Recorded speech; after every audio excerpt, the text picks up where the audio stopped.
So, ayan. Magpiprito tayo ngayon ng isda. Ayan. Mga yata ito eh.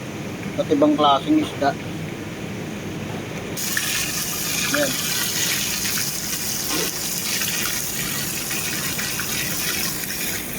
Yung tamang pagprito. Ayan. Diba? Ito siya. Crunchy. Siyempre, hinahan natin yung apple. Tapos, hinahan natin ka rin.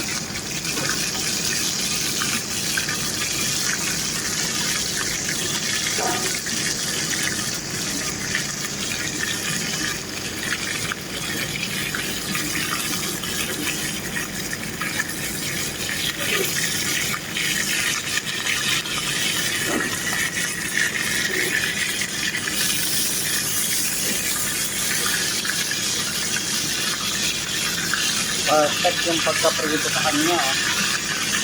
Diba? Nakita nyo naman gaano ka-perfect yan.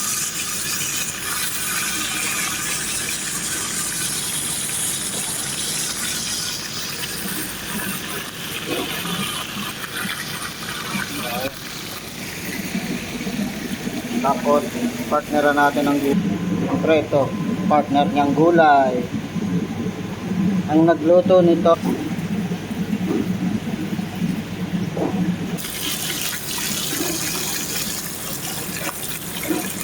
okay. Yan ang tamang pagprito ng isdang